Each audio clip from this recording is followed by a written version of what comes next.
Great. The book of Samuel. There was a certain man of Ramathaim Zophim of the hill country of Ephraim, whose name was Elkanah, the son of Jeroham, the son of Elihu, son of Tohu, son of Zoph, an Ephraimite. He had 2 wives. The name of one was Hannah, and the name of the other Peninnah. And Peninnah had children, but Hannah had no children. Now this man used to go up year by year from his city to worship and to sacrifice to the Lord of hosts at Shiloh, where the 2 sons of Eli, Hophni and Phinehas, were priests of the Lord. On the day when Elkanah sacrificed, he would give portions to Peninnah, his wife, and to all her sons and daughters. Yay! And although he loved Hannah, he would give Hannah only 1 portion, because the Lord had closed her womb.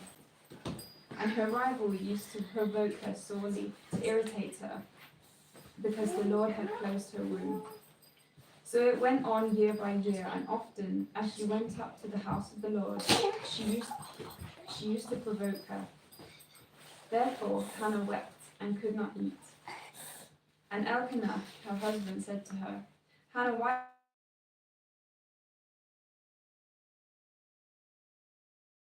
10 sons? After they had eaten and drunk in Shiloh, Hannah rose. Now Eli the priest was sitting on the seat beside the doorpost of the temple of the Lord. She was deeply distressed and praying to the Lord, and wept bitterly. And she vowed a vow and said, O Lord of hosts, if thou wilt indeed look on the affliction of thy maidservant, and remember me, and do not forget thy maidservant, and will give to my maidservant a son, then I will give him to the Lord and all the days of his life, and no razor shall touch his head. As she continued praying before the Lord, Eli observed her mouth.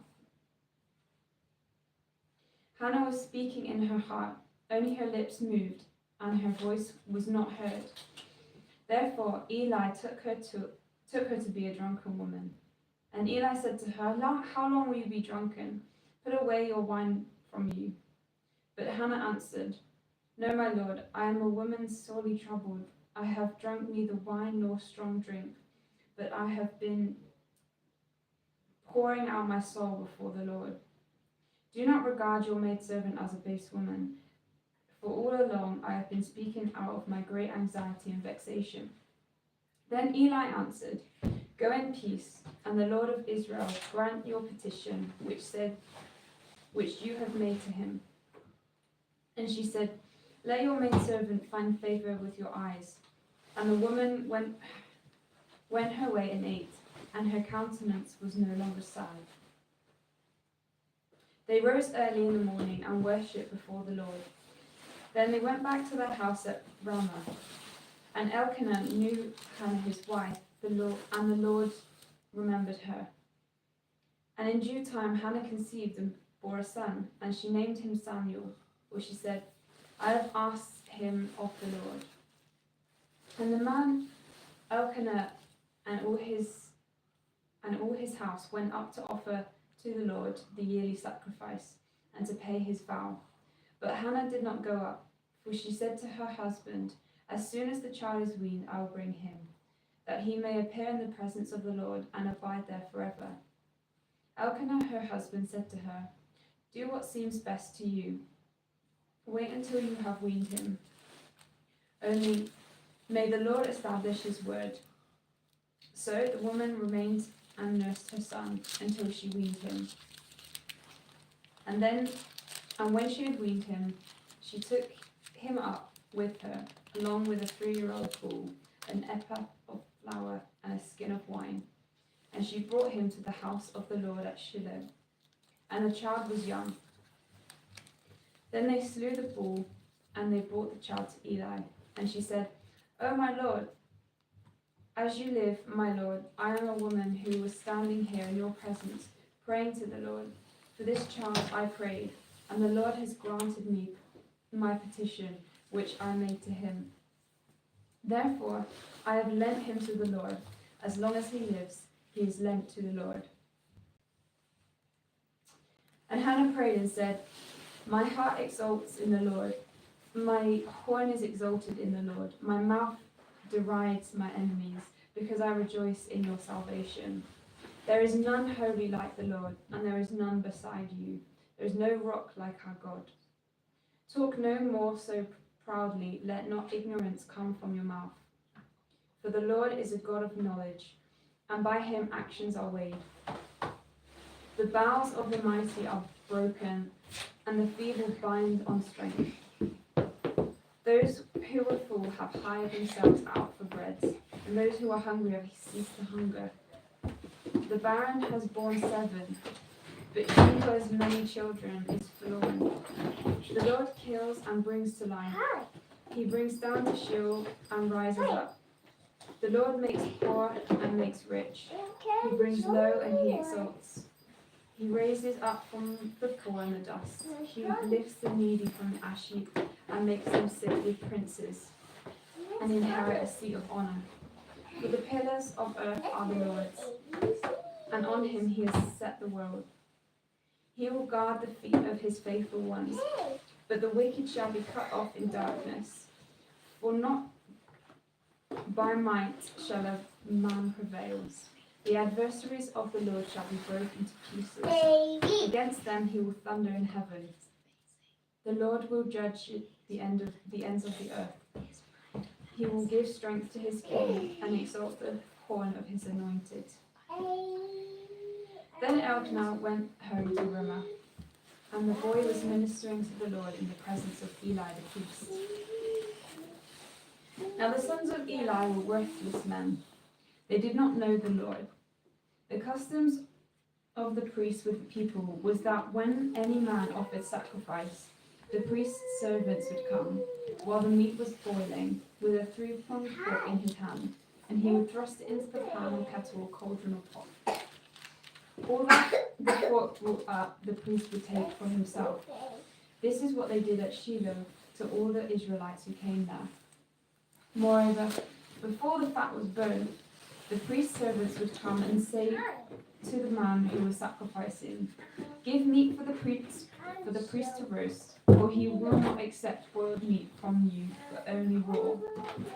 And if the man said to him, Let them burn the fat first, then take as much as you wish, he would say, No, you must give it now, and if not, I will take it by force.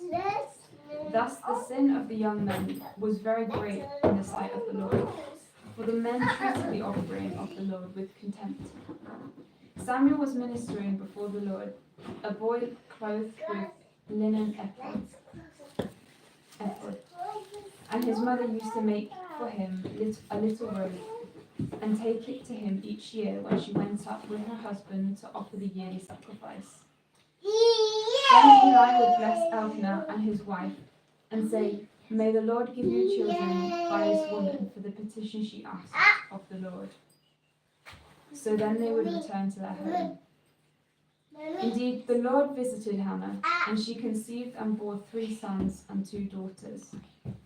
And the boy Samuel grew in the presence of the Lord. Now Eli was very old, and he kept hearing all that his sons were doing to all Israel, and how they lay with women who were serving at the entrance of the tent of meeting. And he said to them, Why do you do such things? For I hear of your evil dealings from all these people. No, my sons, it is no good report that I hear from the people of the Lord spreading abroad. If someone sins against a man, God will mediate for him. But if someone sins against the Lord, who can intercede for him? But they would not listen to the voice of their father, for it was the will of the Lord to put them to death. Now the boy Samuel continued to grow both in stature and in favour with the Lord, and also with man. And then there came a man of God to Eli, and said to him, Thus says the Lord, Did I indeed reveal myself in the house of your father, when they were in Egypt, subject to the house of Pharaoh? Did I choose him out of all the tribes of Israel to be my priests, to go up to my altar, to burn incense, to wear an ephod before me. I gave to you the house of your father all my offerings by fire from the people of Israel. Why then do you scorn my sacrifices and my offerings that I commanded for my dwelling, and honor your sons above me by fattening yourselves on the choicest parts of every offering of my people Israel? Therefore the Lord, the God of Israel, declares, I promised that your house and the house of your father should go in and out before me forever. But now the Lord declares, far be it from me, for those who honor me I will honor, but those who despise me shall be lightly esteemed. Behold, the days are coming when I will cut off your strength and the strength of your father's house, so there will not be an old man in your house. Then in distress you will look with envious eye on all the prosperity that should be bestowed on Israel, and there should not be an old man in your house forever. The only one of you whom I shall not cut up from my altar shall be spared to weep his eyes out, to grieve his heart, and all his descendants of your house shall die by the sword of man. And this that shall come upon your two sons, Hophni and Phinehas, shall be the sign to you. Both of them shall die on the very same day. And I will rise up for myself a faithful priest, who shall do according to what is in my heart and in my mind. And I will build him a sure house, and he shall go in and out before my appointed forever. And everyone who is left in your house shall come to implore him for a piece of silver or a loaf of bread, and shall say, please put me in one of the priest's places, that I may eat a morsel of bread. Now the boy Samuel was ministering to the Lord in the presence of Eli, and the word of the Lord was rare in those days. There was no frequent vision. At the time, Eli, whose eyesight had begun to grow dim so that he could not see, was lying down in his own place. The Lamb of God had not yet gone out, and Samuel was lying in the temple of the Lord, where the ark of God was. Then the Lord called to Samuel, and he said, Here I am, and ran to Eli, and said, Here I am, for you called me. But he said, I did not call, lie down again. So he went down and lay again. And the Lord called again, Samuel. And Samuel rose and went to Eli and said, Here I am, for you called me. But he said, I did not call, my son, lie down again. Now Samuel did not yet know the Lord, and the word of the Lord had not yet been revealed to him. And the Lord called Samuel again the third time, and he arose and went to Eli. Here I am, for you called me. Then Eli perceived that the Lord was calling the boy. Therefore Eli said to Samuel, Go, lie down, and if he calls you, you shall say, Speak, Lord, for your servant hears. So Samuel went and lay down in his place. And the Lord came and stood, calling as at other times, Samuel, Samuel. And Samuel said, Speak, for your servant hears. Then the Lord said to Samuel, Behold, I am about to do a thing in Israel, at which the two ears of everyone who hears it will tingle. On that day I will fulfill against Eli all that I have spoken concerning his house, from beginning to end. And I declare to him that I am about to punish his house forever for the iniquity that he knew, because his sons were blaspheming God, and he did not restrain them. Therefore I swear to the house of Eli that the iniquity of Eli's house shall not be atoned by sacrifice or offering forever. Samuel lay until morning. Then he opened up the doors of the house of the Lord. Samuel was afraid to tell the vision to Eli. But Eli called Samuel and said, Samuel, my son. And he said, Here I am. And Eli said, What was it that he told you? Do not hide it from me. May God do to you and more also, if you hide anything from me of all that he told you. So Samuel told him everything and hid nothing from him. And he said, praise the Lord, let him do what seems good to him. And Samuel grew, and the Lord was with him, and let none of his words fall to the ground. And all Israel, from Dan to Beersheba, knew that Samuel was established as a prophet of the Lord. And the Lord appeared again at Shiloh, for the Lord revealed himself to Samuel at Shiloh by the word of the Lord. And the word of Samuel came to all Israel. Now Israel went out to battle against the Philistines. They encamped at Ebenezer, and the Philistines encamped at Ephek. The Philistines drew up in line against Israel, and when the battle spread, Israel was defeated before the Philistines, who killed about 4,000 men on the field of battle. And when the people came to the camp, the elders of Israel said, why has the Lord defeated us today before the Philistines? Let us bring the ark of the covenant of the Lord here from Shiloh, that is, may come among us and save us from the power of our enemies.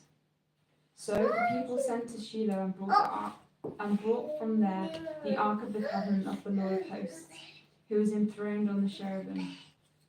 And the two sons of Eli, Hophni and Phinehas, were there with the ark of the covenant of God. As soon as the ark of the covenant of the Lord came into the camp, all Israel gave a mighty shout, so that the earth resounded.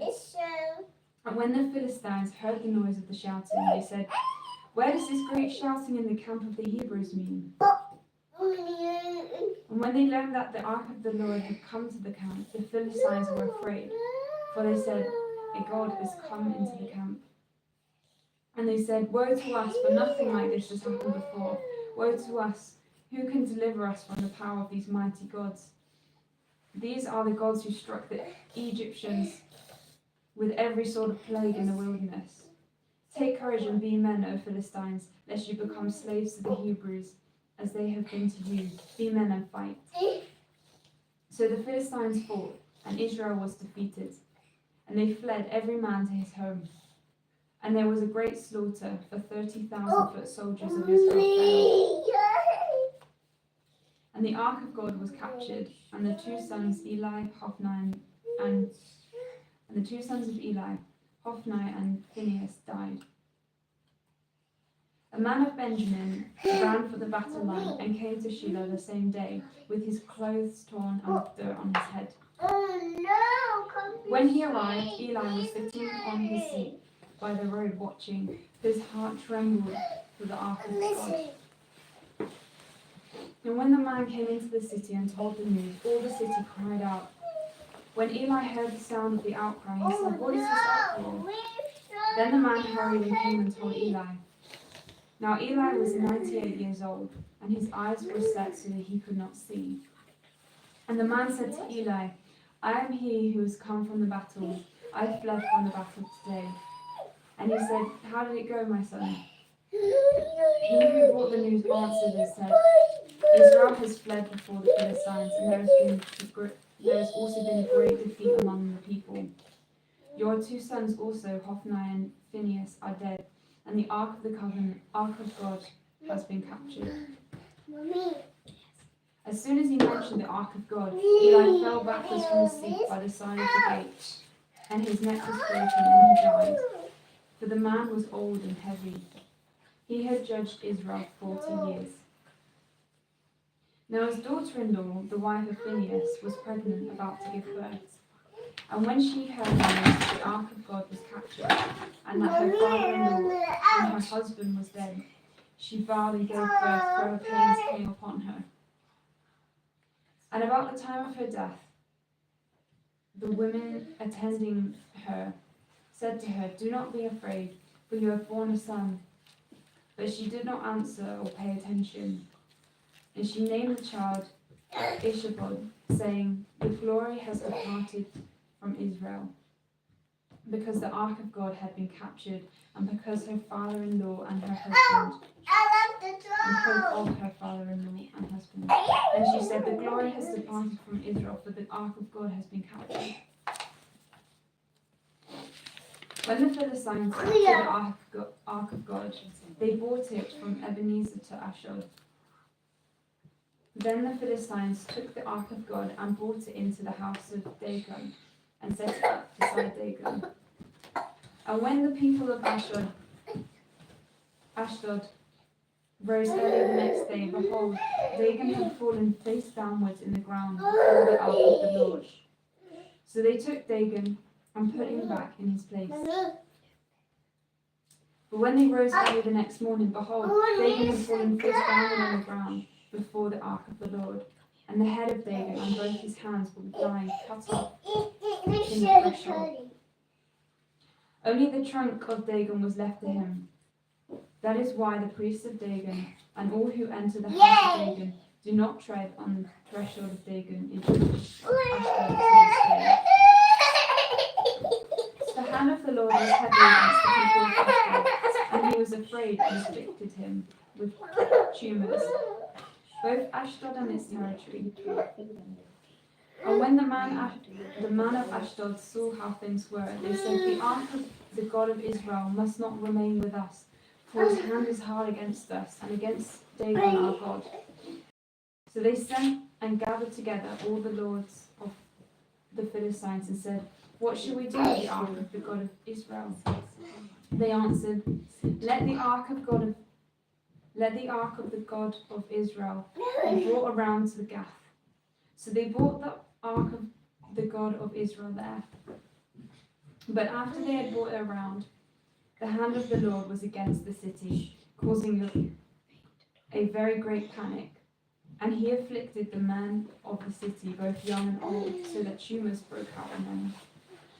So they sent the ark of God to Ekron. But as soon as the ark of God came to Ekron, the people of Ekron cried out, they have brought around to us the ark of the God of Israel to kill us and our people.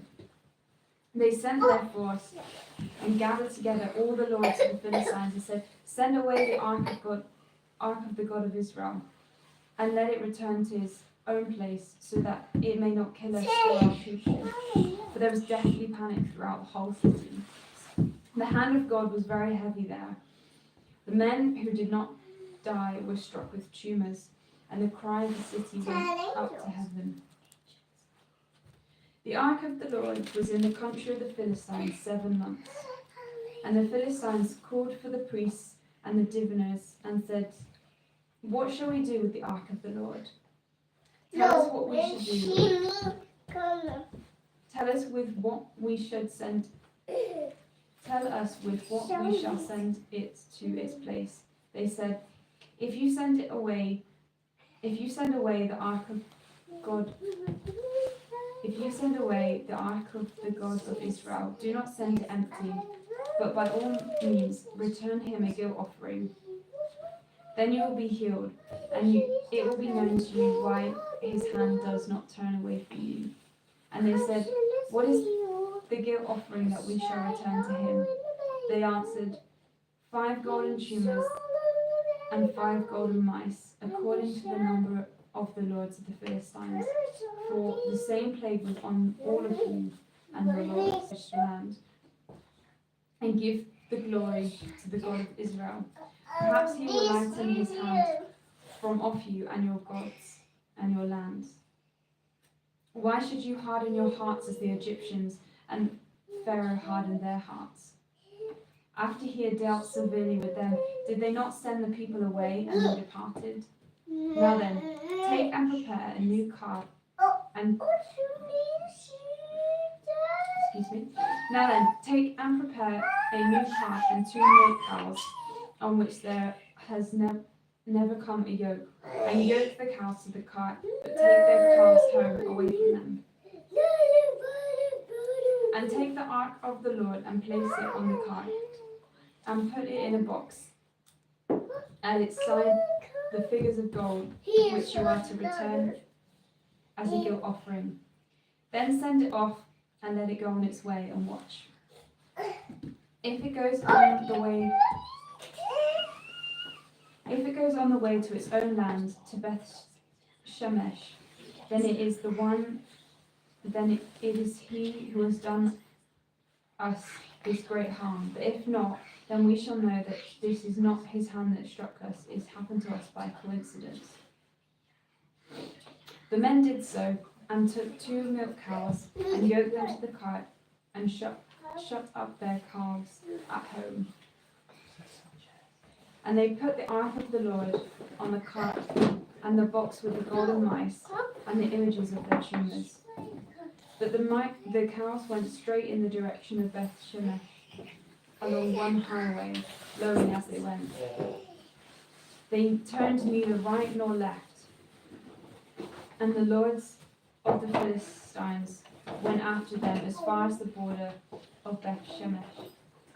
Now the people of Beth Shemesh were reaping their wheat and harvest in the valley. And when they were lifting up their eyes and saw the ark, they rejoiced to see it. The cart came into the field of Joshua of Beth Shemesh and stopped there. A great stone was there, and they split up the wood of the cart and offered the cows as a burnt offering to the Lord. And the Levites took down the ark of the Lord and the box that was beside it, in which were the golden figures, and set them up on a great stone. And the men of Beth Shemesh offered burnt offerings and sacrifices on that day to the Lord. And when the 5 lords of the Philistines saw it, they returned that day to Ekron.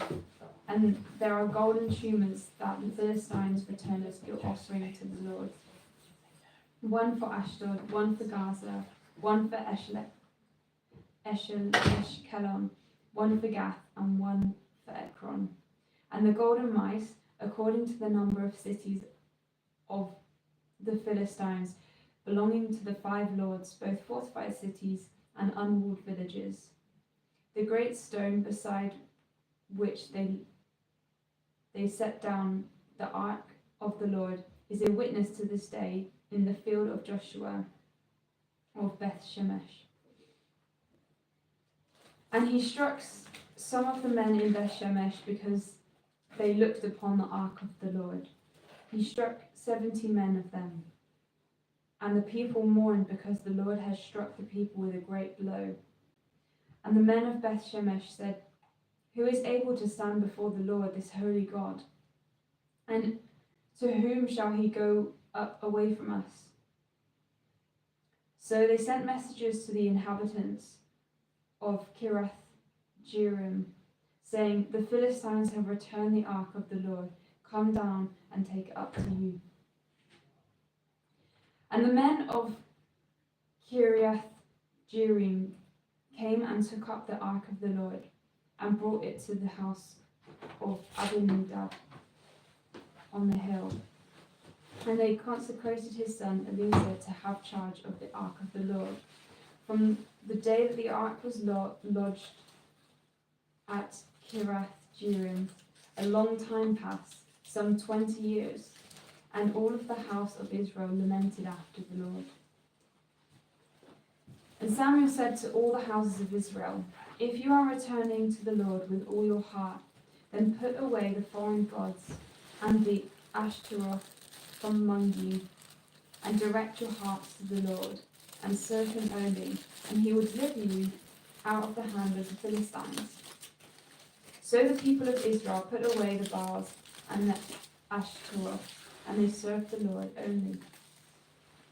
Then Samuel said, "Gather all Israel at Mizpah, and I will pray to the Lord for you." So they gathered at Mizpah and drew water and poured it out before the Lord and fasted on that day and said there, "We have sinned against the Lord." And Samuel judged the people of Israel at Mizpah. Now, when the Philistines heard that the people of Israel had gathered at Mizpah, the lords of the Philistines went up against Israel. And when the people of Israel heard it, they were afraid of the Philistines. And the people of Israel said to Samuel, "Do not cease to cry out to the Lord our God for us, that he may save us from the hand of the Philistines." So Samuel took a nursing lamb and offered it as a whole burnt offering to the Lord. And Samuel cried out to the Lord for Israel, and the Lord answered him. As Samuel was offering up the burnt offering, the Philistines drew near to attack Israel. But the Lord thundered with a mighty sound that day against the Philistines and threw them into confusion, and they were defeated before Israel. And the men of Israel went out from Mizpah and pursued the Philistines and struck them as far as below Bethkar.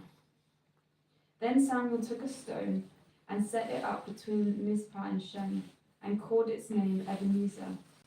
For he said, "Till now the Lord has helped us." So the Philistines were subdued, and they did not again enter the territory of Israel.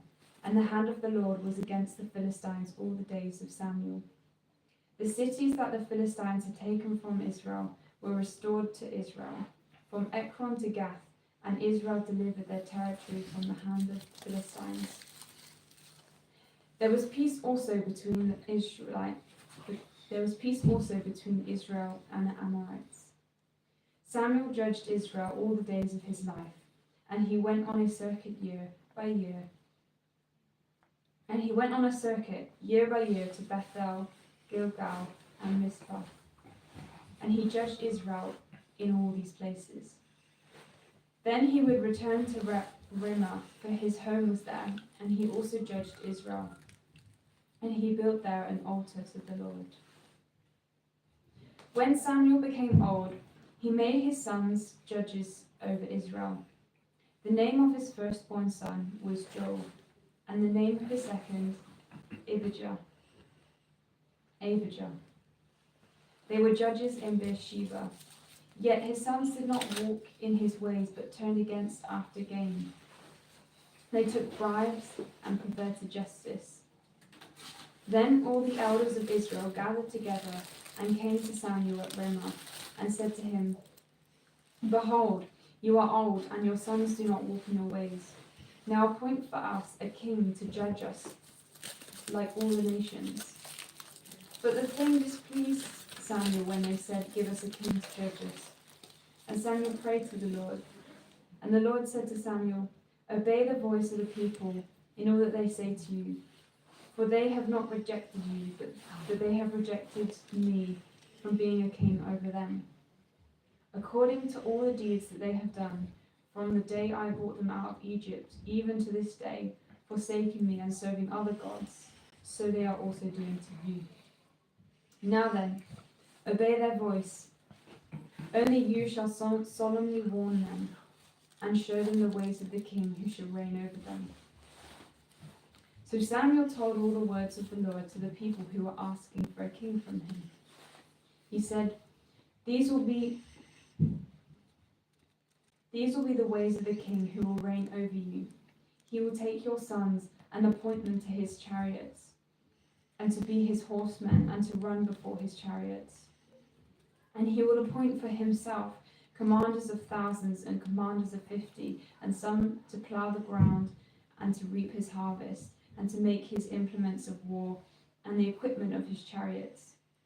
He will take your daughters to be perfumers and cooks and bakers.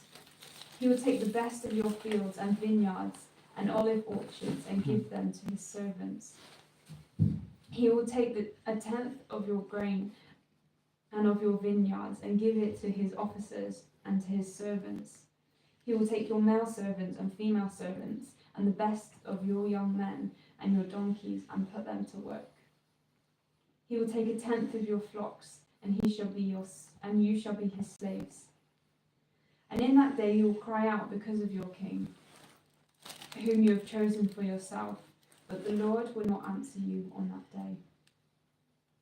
But the Lord refused to obey the voice of Samuel, and they said, "No, there should be a king over us, so that we may also be like the other nations, and that our king may judge us and go out before us to fight our battles."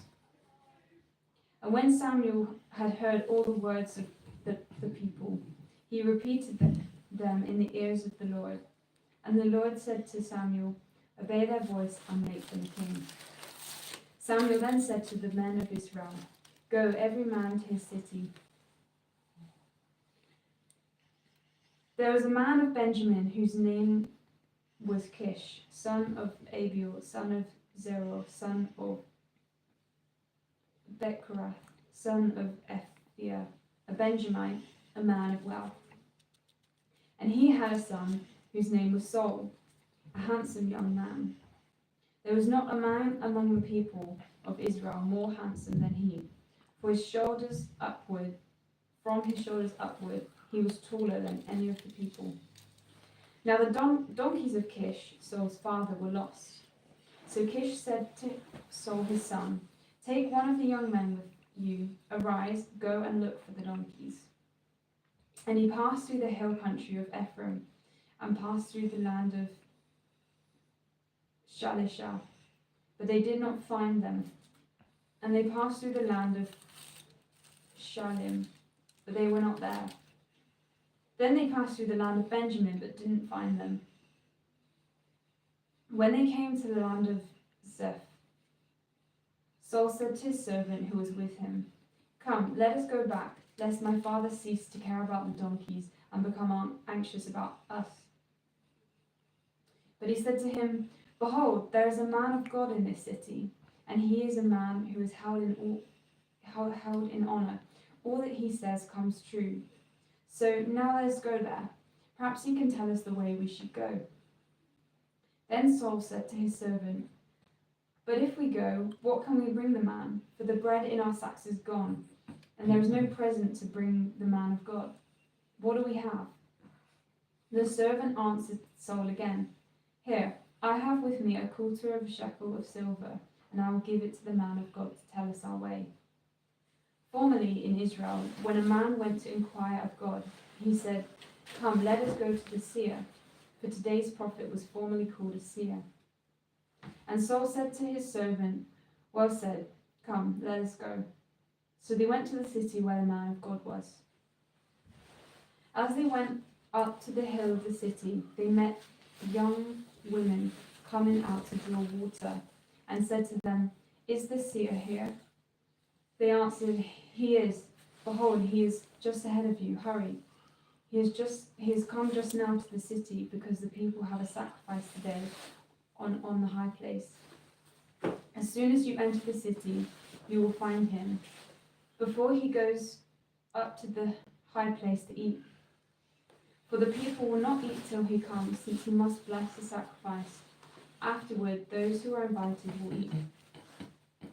Now go up, for you will meet him immediately." So they went up to the city. As they were entering the city, they saw Samuel coming out towards them on his way to the high place.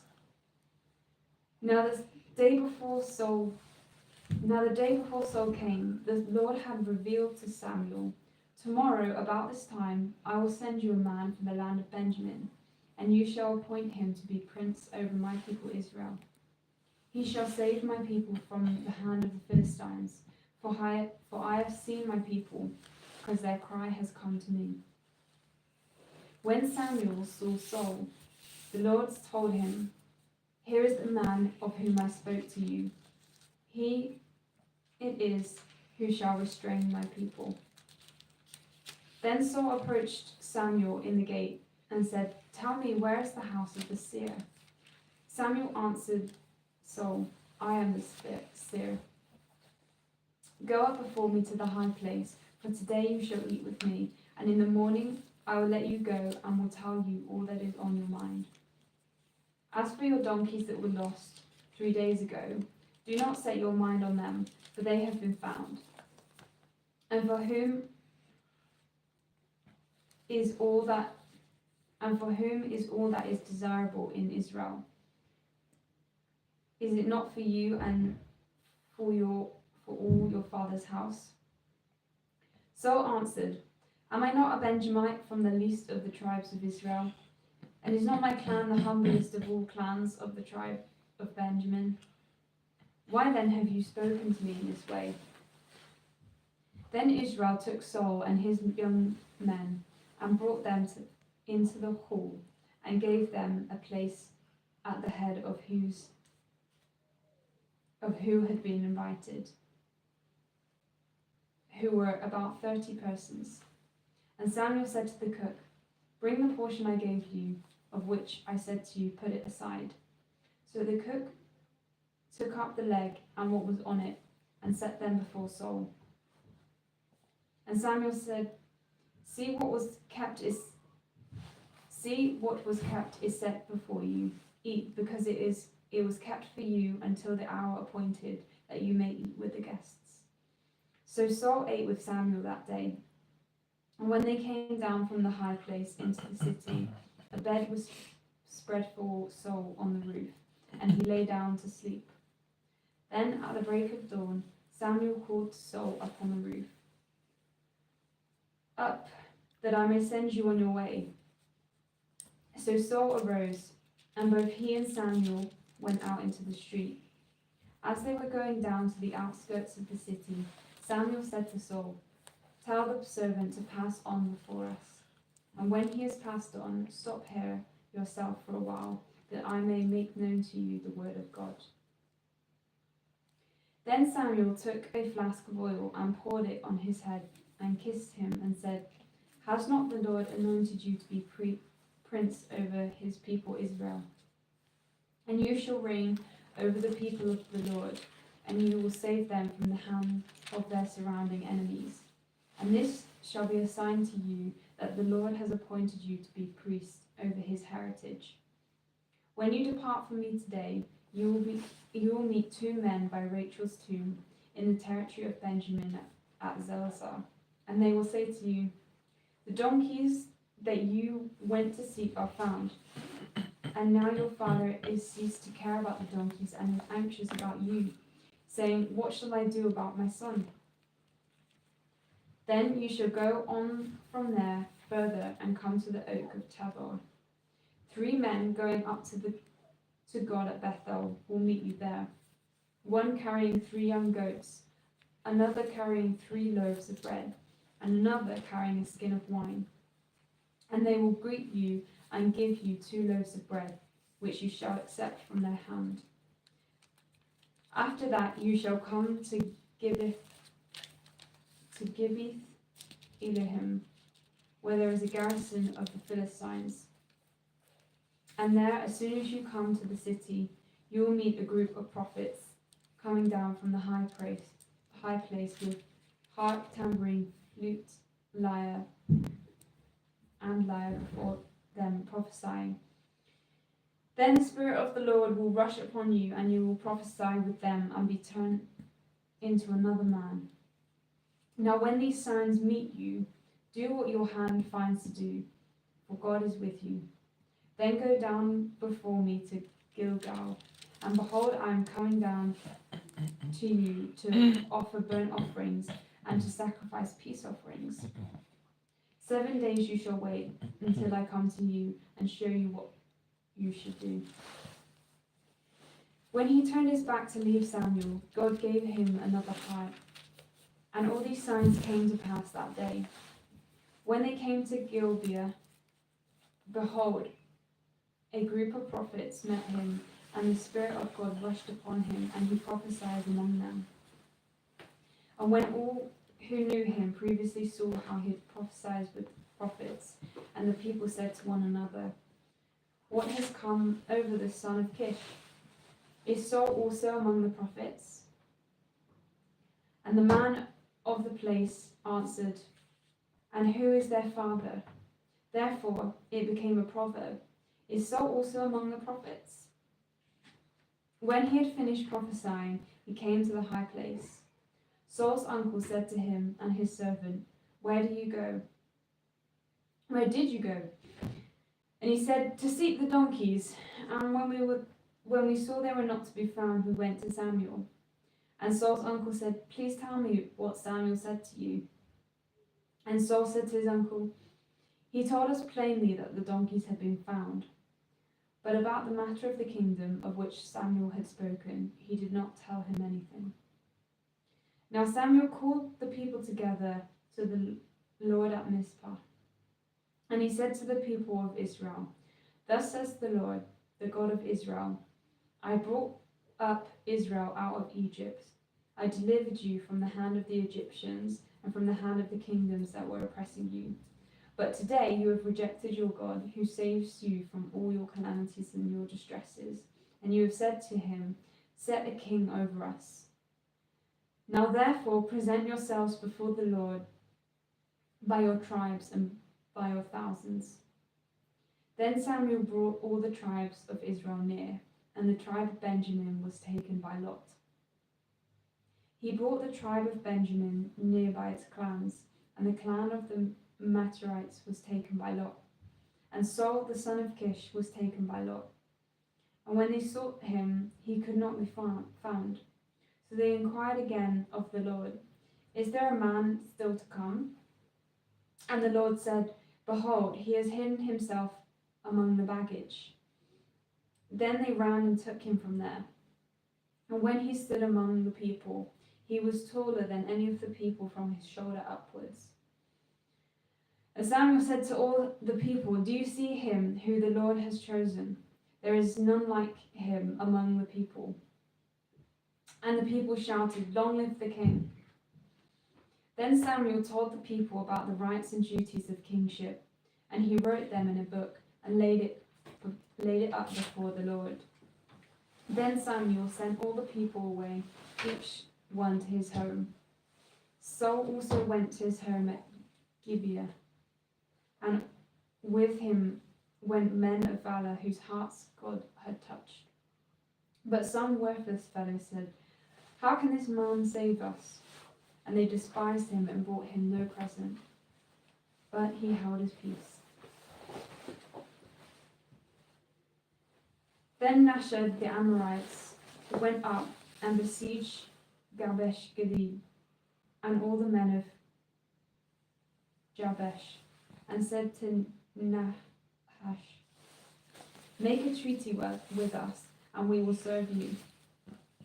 But Nahash the Amorite said to them, on this condition I will make a treaty with you, that I gouge out all of your right eyes, and thus bring disgrace on all Israel. The elders of Jabesh said to him, give us 7 days respite, that we may send messengers through all the territory of Israel. Then, if there is no one to save us, we will give ourselves up to you. When the messengers came to Gibeah of Saul, they reported the matter in the ears of the people, and all the people wept aloud. Now behold, Saul was coming from the field behind the oxen, and Saul said, what is wrong with the people that they are weeping? So they told him the news of the man of Jabesh. And the Spirit of God rushed upon Saul when he heard these words, and his anger was greatly kindled. He took a yoke of oxen and cut them into pieces, and sent them throughout the territory of Israel by the hand of the messenger, saying, whoever does not come out after Saul and Samuel, so it shall be done to his oxen. Then the dread of the Lord fell upon the people, and they came out as one man. When he mustered them at Bezek, the people of Israel were 300,000, and the men of Judah 30,000. And they said to the messengers who had come, thus shall you say to the men of Jabesh Gilead, tomorrow, by the time the sun is hot, you shall have salvation. When the messengers came and told the men of Jabesh, they were glad. Therefore the men of Jabesh said, tomorrow we will give ourselves up to you, and you may do to us whatever seems good to you. And the next day Saul put the people into 3 companies, and they came into the midst of the camp in the morning watch, and struck down the Amorites until the heat of the day. And those who survived were scattered, so that not 2 of them were left together. Then the people said to Samuel, Who is that said? Then the people said to Samuel, Who is it that said, shall Saul reign over us? Bring the men that we may put them to death. But Saul said, Not a man shall be put to death on this day, for today the Lord has worked salvation in Israel.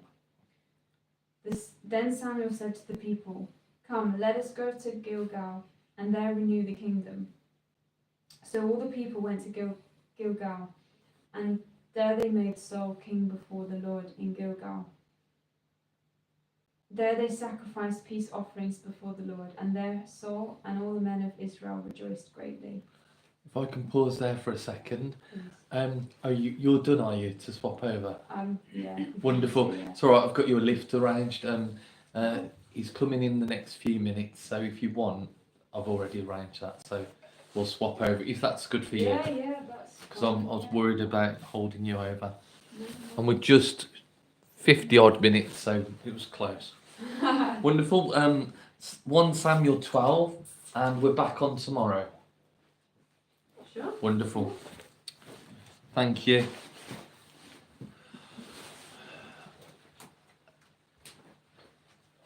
And obviously you've seen the two, but a third's coming, obviously, the husband, to drop you back if you want. I've told him you live just down the road and you'll direct them if you want. I don't understand what you mean. I'm really sorry. They're waiting to give you a lift if you want, because he's about to come and pick them up. So they're going to drop you off home if you want. Wait, James is coming. Oh, is he? No. No. I don't know what you're Her saying. husband. Next door. Oh. Yeah. Okay. Do you know? I'll just make my own. Are you sure? I think I'm too confused to really understand me. 1 Samuel 12. Samuel said to all Israel, I have listened to everything you said to me and have set a king over you. Now you have a king as your leader.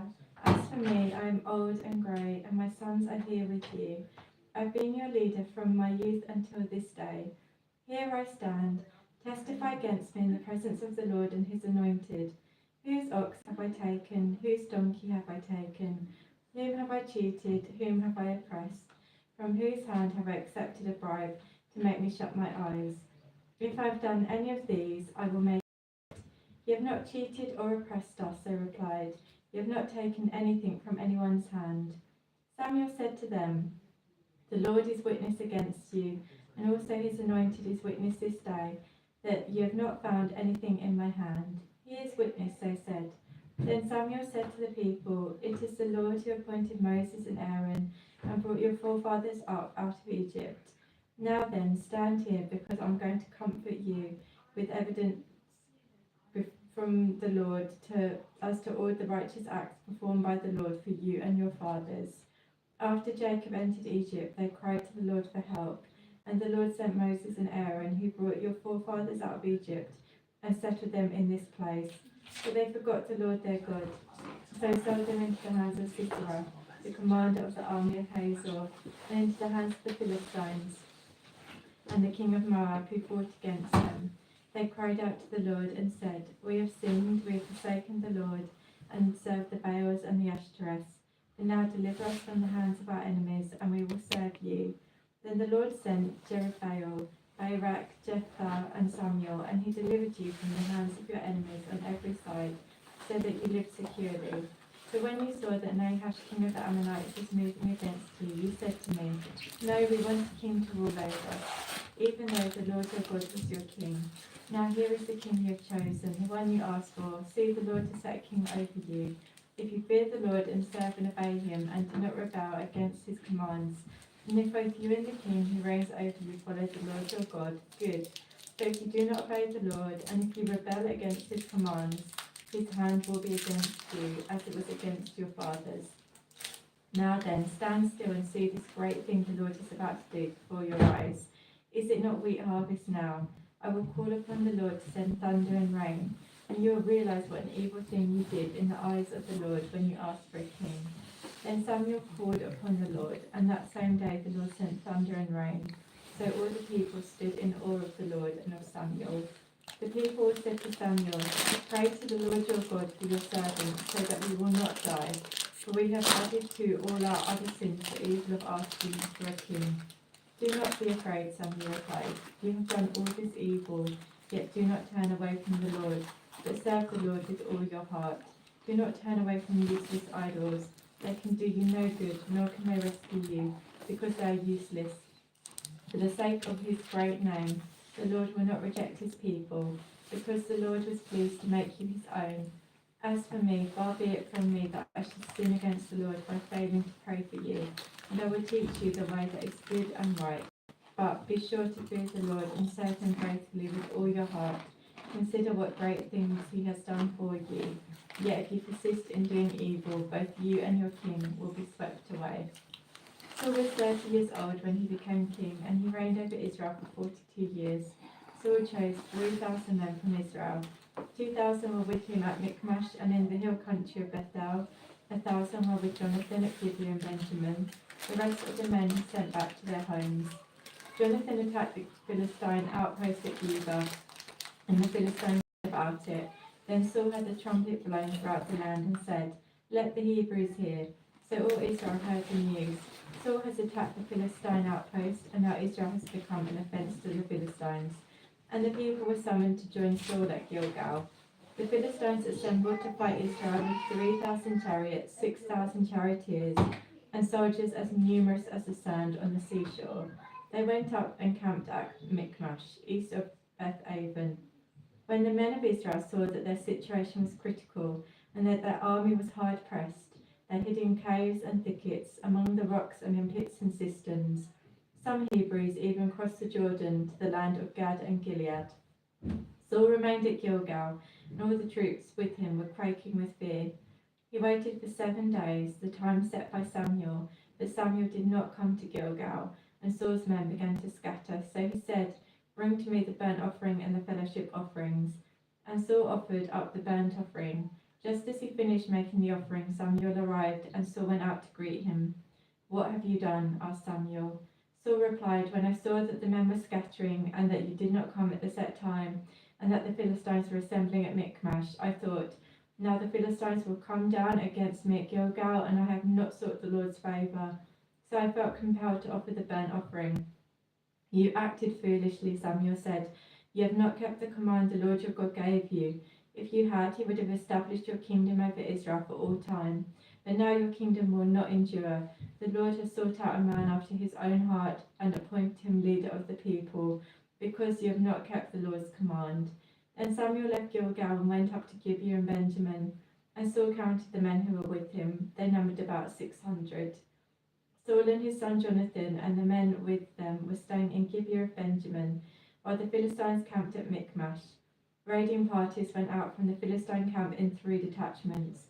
One turned towards Ophrah in the vicinity of Shul, another towards Beth-horon, and the third towards the borderland, overlooking the valley of Zeboim, facing the desert. Not a blacksmith could be found in the whole of Israel, because the Philistines had said, "Otherwise the Hebrews will make swords or spears." So all Israel went down to the Philistines to have their plowshares, mattocks, axes, and sickles sharpened. The price was 2/3 of a shekel for sharpening plowshares and mattocks, and 1/3 of a shekel for sharpening forks and axes, and for repointing bows. So on the day of the battle, not a soldier with Saul and Jonathan had a sword or spear in his hand, only Saul and his son Jonathan had them. Now a detachment of Philistines had gone out to the pass of Michmash.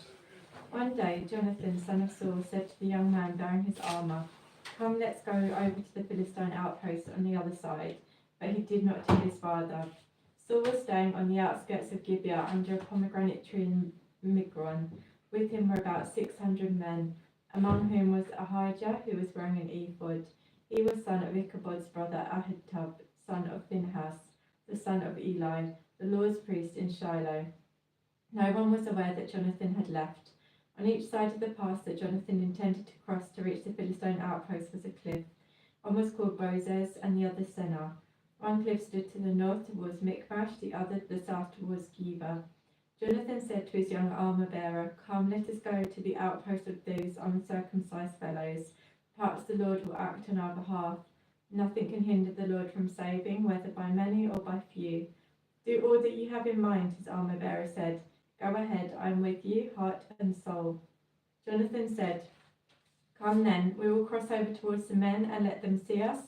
If they say to us, 'Wait there until we come to you,' we will stay where we are and not go up to them. But if they say, Come up to us, we'll climb up, because that will be our sign that the Lord has given them into our hands. So both of them showed themselves to the Philistine outposts. Look, said the Philistines, the Hebrews are crawling out of the holes they were hiding in.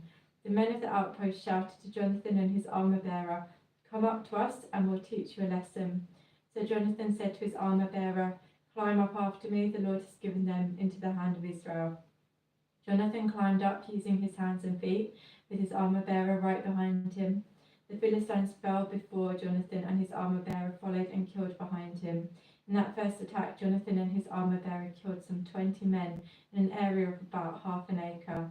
Then panic struck the whole army, those in the camp and field, and those in the outposts and raiding parties, and the ground shook. It was panic sent by God.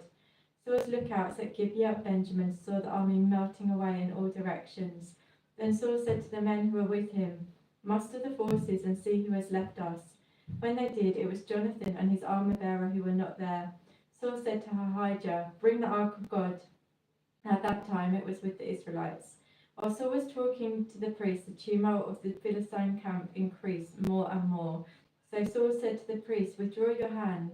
Then Saul and all his men assembled and went to the battle. They found the Philistines in total confusion, striking each other with their swords.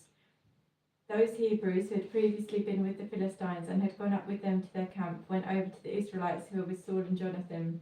When all the Israelites who had hidden in the hill country of Ephraim heard that the Philistines were on the run, they joined the battle in hot pursuit. So the Lord rescued Israel that day, and the battle moved on beyond Beth-aven. Now the men of Israel were in distress that day, because Saul had bound the people under an oath, saying, Cursed be any man who eats food before evening comes, before I have avenged myself on my enemies. So none of the troops tasted food. The entire army entered the woods, and there was honey on the ground. When they went into the woods, they saw the honey oozing out, yet no one put his hand to his mouth, because they feared the oath. But Jonathan had not heard that his father had bound the people with an oath. So he reached out the end of the staff that was in his hand and dipped it into the honeycomb. He raised his hand to his mouth, and his eyes brightened. Then one of the soldiers told him, Your father bound the army under a strict oath, saying, Cursed be any man who eats food today. That is why the men are faint. Jonathan said, My father has made trouble for the country.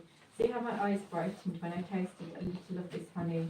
How much better it would have been if the men had eaten today some of the plunder they took from their enemies. Would not the slaughter of the Philistines have been even greater? That day, after the Israelites had struck down the Philistines from Michmash to Atalon, they were exhausted. They pounced on the plunder, and taking sheep, cattle, and calves, they butchered them on the ground and ate them together with the blood. Then someone said to Saul, Look, the men are sinning against the Lord by eating meat that has blood in it. You have broken faith, he said. Roll a large stone over here at once. Then he said, Go out among the men and tell them, Each of you bring me your cattle and sheep, and slaughter them here and eat them. Do not sin against the Lord by eating meat with blood still in it. So everyone brought his ox that night and slaughtered it there. Then Saul built an altar to the Lord. It was the first time he had done this. Saul said, Let us go down after the Philistines by night and plunder them till dawn. Let us not leave one of them alive. Do whatever seems best to you, they replied. But the priest said, Let us inquire of God here. So Saul asked God, Shall I go down after the Philistines? Will you give them into Israel's hand? But God did not answer him that day. Saul therefore said, Come here, all you who are leaders of the army. Let us find out what sin has been committed today. As surely as the Lord who rescues Israel lives, even if it lies with my son Jonathan, he must die. But not one of the men said a word. Saul then said to all the Israelites, You stand over there, I and Jonathan my son will stand over here. Do what seems best to you, the men replied. Then Saul prayed to the Lord, the God of Israel, Give me the right answer. And Jonathan and Saul were taken by lot. And the men were cleared. Saul said, Cast a lot between me and Jonathan my son. And Jonathan was taken. Then Saul said to Jonathan, Tell me what you have done. So Jonathan told him, I merely tasted a little honey with the end of my staff, and now must I die. Saul said, May God deal with me, be it ever so severely, if you do not die, Jonathan. But the men said to Saul, Should Jonathan die, he who has brought out this great deliverance in Israel? Never, as surely as the Lord lives, not a hair on his head shall fall to the ground. For he did this today with God's help. So the men rescued Jonathan, and he was not put to death. Then Saul stopped pursuing the Philistines, and they withdrew to their own land. After Saul had assumed rule over Israel, he fought against the enemies on every side. Moab, the Ammonites, Edom, the kings of Zobah, and the Philistines. Wherever he turned, he inflicted punishment on them. He fought valiantly and defeated the Amalekites, delivering Israel from the hands of those who had plundered them. Saul's sons were Jonathan, Ishvi, and Malchishua. The name of his oldest daughter was Merab, and that of the younger was Michael. His wife's name was Ahinoam, daughter of Ahimaaz. The name of the commander of Saul's army was Abner, son of Ner, and Ner was Saul's uncle. Saul's father Kish and Abner's father Ner were sons of Abiel. All the days of Saul there was bitter war with the Philistines, and whenever Saul saw a mighty or brave man, he took him into his service. Samuel said to Saul, I am the one the Lord sent to anoint you king over his people Israel. So listen now to the message from the Lord. This is what the Lord Almighty says. I will punish the Amalekites for what they did to Israel when they waylaid them as they came up from Egypt. Now go, attack the Amalekites and totally destroy everything that belongs to them. Do not spare them, put to death men and women, children and infants, cattle and sheep, camels and donkeys. So Saul summoned the men and mustered them at Lone, 200,000 foot soldiers and 10,000 men from Judah. Saul went to the city of Amalek and set an ambush in the ravine. Then he said to the Kenites, Go away, leave the Amalekites, so that I do not destroy you along with them. For you show kindness to all the Israelites when they came up out of Egypt. So the Kenites moved away from the Amalekites. Then Saul attacked the Amalekites all the way from Havilah to Shur, to the east of Egypt. He took Agag, king of the Amalekites, alive, and all his people he totally destroyed with the sword. But Saul and the army spared Agag and the best of the sheep and cattle, the fat calves and lambs, everything that was good. These they were unwilling to destroy completely, but everything that was despised and weak they totally destroyed. Then the word of the Lord came to Samuel, I am grieved that I have made Saul king, because he has turned away from me and has not carried out my instructions. Samuel was troubled and he cried out to the Lord all that night. Early in the morning Samuel got up and went to meet Saul, but he was told, Saul has gone to Carmel. There he has set up a monument in his own honour and has turned and gone on down to Gilgal. When Samuel reached him, Saul said, The Lord bless you, I have carried out the Lord's instructions. But Samuel said, What then is this bleating sheep in my ears? What is this lowing of cattle that I hear? Saul answered, The soldiers brought them from the Amalekites. They spared the best of the sheep and cattle to sacrifice to the Lord your God, but we totally destroyed the rest.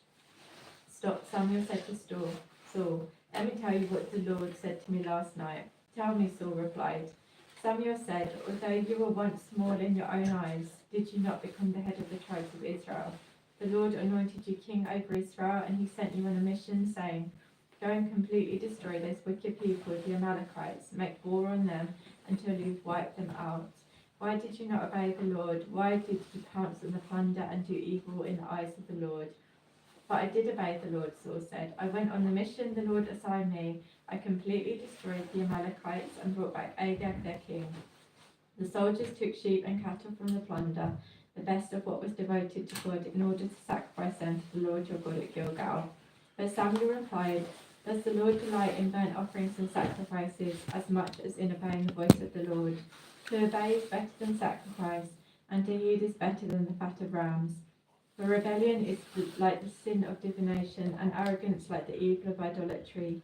Because you have rejected the word of the Lord, he has rejected you as king.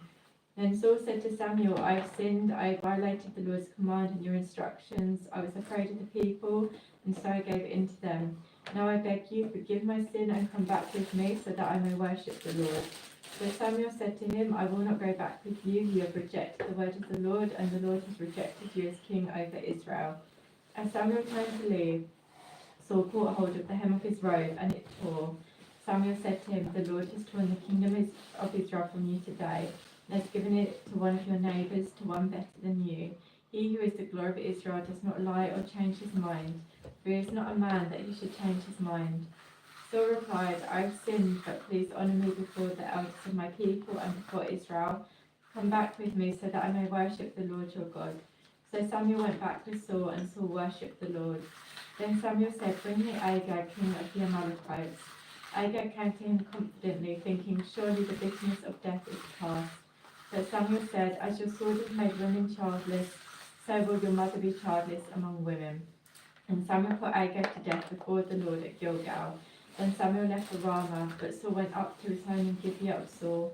Until the day Samuel died, he did not go to see Saul again. Though Samuel mourned for him, and the Lord was grieved that he had made Saul king over Israel. The Lord said to Samuel, "How long will you mourn for Saul, since I have rejected him as king over Israel?